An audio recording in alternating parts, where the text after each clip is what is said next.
Dear students, आज हम लोग पढ़ने जा रहे हैं work done by variable force, जो कि आपका वर्क एनर्जी पावर का टॉपिक है। और work done by constant force हमने पढ़ा हुआ था क्लास 9th में, जो किसके बराबर होता था, W equal to F S cos theta, और जहां पर थीटा रहता है angle between force and displacement, जहां पर थीटा किसके किसके बीच में एंगल है, फोर्स वर्सेस फोर्स और डिस्प्लेसमेंट के बीच में।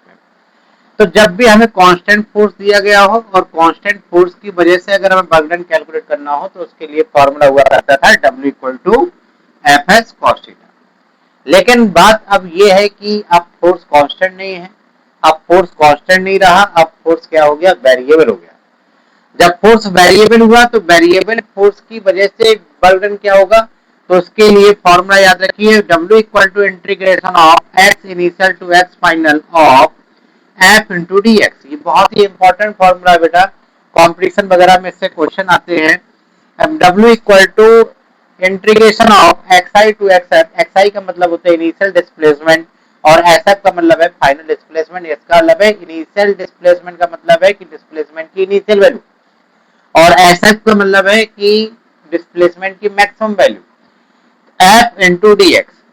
तो ये हमारा फॉर्मूला होता है, इसको लेके हम लोग कई क्वेश्चंस को कर सकते हैं। जैसे क्वेश्चन आपको दिया गया, मैंने कहा कि वेरिएबल फोर्स आपको दिया गया है 7 माइनस के 2x प्लस के 3x स्क्वायर, इतना न्यूटन का फोर्स आपको दिया गया है, और बॉडी को डिस्प्लेसमेंट किया जा रहा है कहां से, x इक्वल टू 0 से x इक्वल टू 1 मीटर। तो कैलकुलेट द वर्क डन, तो वर्क डन कैलकुलेट करना है, तो इसको रखिए यहाँ पर।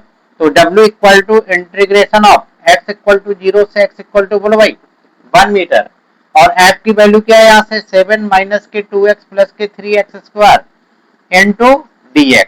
ये फॉर्मूले में आपने रख दिया। अब आपको इसके लिए आना चाहिए इंटीग्रेशन।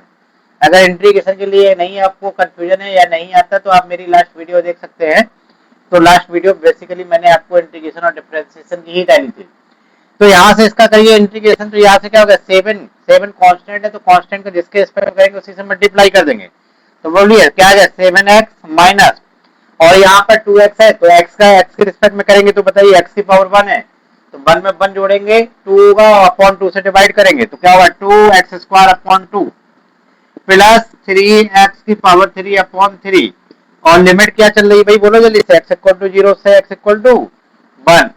तो यहाँ से बताइए 2 से 2 खत्म, 3 से 3 खत्म, तो क्या बताइए, अब लिमिट रख सकते हैं आप लोग, बिल्कुल रख सकते हैं, रखिए जल्दी से। तो लिमिट रखेंगे तो देखिए ध्यान से, 7x माइनस के एक्स स्क्वायर प्लस के एक्स क्यूब, यहाँ रखना है x इक्वल टू 0 से x इक्वल टू 1, बोलो भाई। तो x इक्वल टू 1 रखेंगे तो यहाँ से क्या होगा, x की जगह 1 रखना है, तो 7 माइनस के 1 प्लस के 1, क्लियर। और माइनस 0 रखेंगे तो 0 हो जाएगा, तो इसलिए लिखने की कोई जरूरत नहीं है। तो यहाँ से आंसर कितना आ गया, 7 जूल।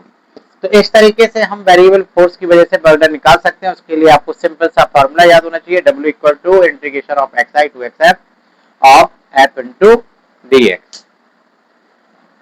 क्लियर, चलिए।